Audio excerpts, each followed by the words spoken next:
Okay, now I'm making a comparison between Saints Row 2, San Andreas, Grand Theft Auto, True Crime Streets in New York, and Driver. Now all these games are very good games, but I'm gonna make a short comparison because I don't want to bore y'all. And here's my personal opinion on all the games. I've seen a lot of comments saying that San Andreas is better, so let me go ahead and approach that right now. San Andreas is better than Saints Row 2? How? How is that possible? I mean, everybody's right to their personal opinions, but I mean, factually, how can you compare the two? Let me tell you. Okay, San Andreas is a good game. Storyline is it's unique. The storyline is very interesting, and it'll get you involved in the game. CJ is very interesting dude. The storyline goes together, and it's a very fun game. But really, outside of the missions, what are you really doing? I mean, outside the missions, outside the story mode, basically what you're doing is basically what you can do, especially when you finish the game, is customize your car, go play basketball at the little court thing, go have gang wars. What else is it? You know, get a haircut, customize your clothes, um, you know, body weights or whatnot. You know, go buy food. But the most important thing, or at least the most interesting thing to do, is have gang wars and customize cars and stuff like that. There's nothing else you can really do outside the story mode in San Andreas. That's why I don't see how people compare this to Saints Row 2. Saints Row 2 brings the gameplay to a whole new level. I mean a whole new level. Like on this game, outside the story mode, you have what you call diversion, which are activities that you can do outside the gameplay, outside the central story mode. And then outside the diversion, you still have other little things you can do that are mini games that you could do outside the game. For instance, let's just stick to stuff you can do outside without speaking of diversions. You could go rob a store on the game. Like, how crazy is that? You can go talk about over the top games, sandbox games. You can go rob any store on the game after you play a couple missions. You can go rob any store in the game. You can hold people as hostage and as human shields. You can pick up anything that's an object in the game and throw it at somebody. You can mug a person and make them give you money, which is more realistic than than killing them or running them over and then taking their money, which you do on San Andreas or something like that. What else you can do? You can do what is it called? I'm thinking of Tony Hawk here. 350. Damn, I forgot what the word was. Well, anyways, you could go on top of the car and you can grind on top of the car and do that handstand. That's what it's called. Handstand on top of a vehicle. I'm pretty sure y'all seen the commercials. This is all the stuff that you can do. You can hold people hostage and drive around while the cops come after you and make them give you ransom. I mean, this is all the stuff you can do outside the game. Let's talk about customization. Besides cars, besides clothes, you could customize your crib on that game and your game. You know what I mean? And buy and then buy property, and then you can buy property, houses and cars. Now I know that's kind of crazy in a sandbox game to buy cars, but it's a good add-on, something interesting to do. I mean, yeah. Not to mention own the I said buy the store, so you own the store. So and you make money off those places. It's like Monopoly. How about that? You know what I mean? So yeah, and so there's really no comparison. That's just outside the diversion, the activities. Oh, let me remind you. You could go streaking in that game. You could flash people in the game. You can do drive-bys in the game. What else? You could play poker in the game. Stunts in the game.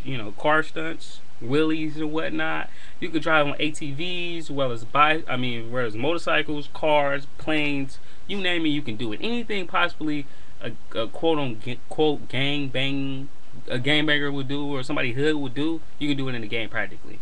I mean, there's no comparison to San Andreas. You can do half that stuff on San Andreas. Let's talk about the diversions you can do. I mean, crowd control, that's pretty neat. Where you can go fight people. I mean, throw people around, make sure they don't get to the superstar, like when they're walking on the red carpet, which is a pretty neat. Escort, basically driving people around. I mean, driving guys and girls around while they're having sex in the back of your car, making sure the camera guys don't see them, which is interesting. Paparazzi. What's that show? What's that show called? With that short dude on there that played in not Justice Court, People's Court. Whatever. Anyways, you can go on an ATV while you're on fire and cause as much damage as you can, or you can go into mayhem and just cause $50,000 damage. You know what I mean? So you could be a hitman. You could take cars to a chop shop.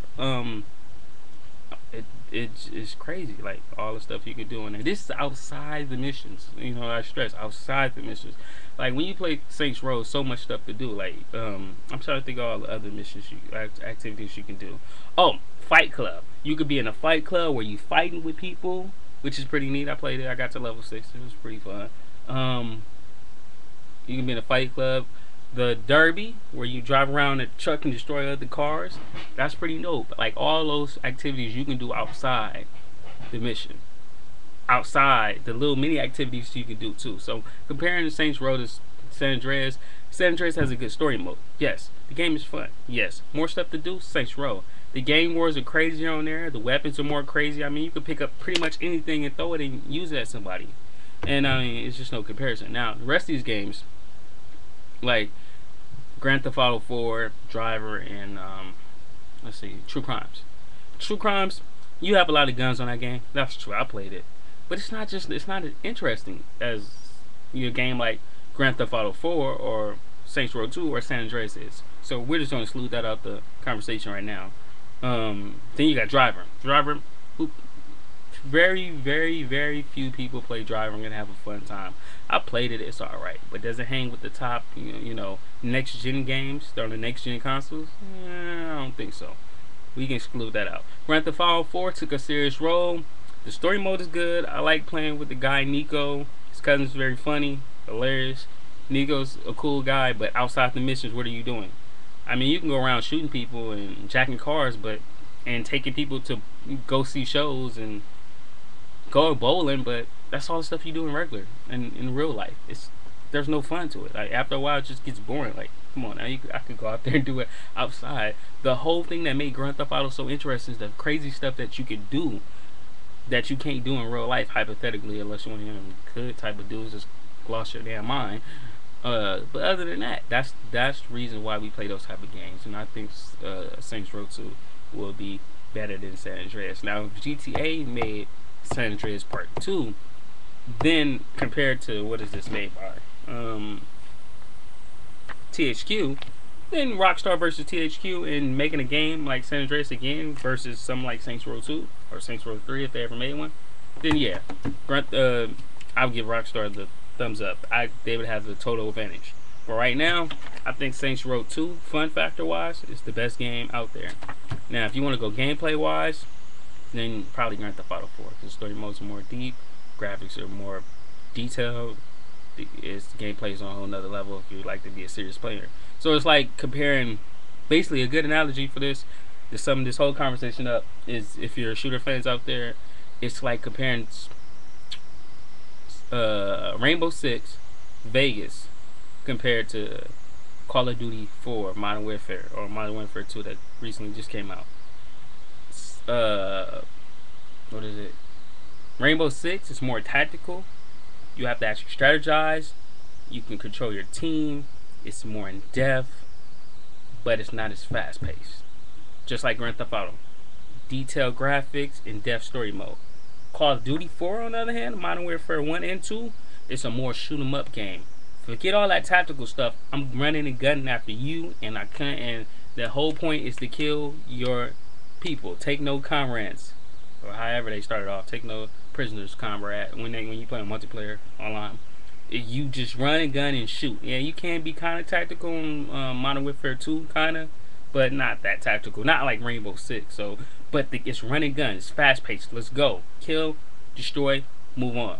That's that. So if you're into GTA 4, then you're more of a, I would say, quote unquote, a Rainbow Six Vegas person if you've ever played the game. And if you're like me, that loves Saints Row 2, you're more of a Modern Warfare 2 person. And that's what I'm about to play right now. Peace.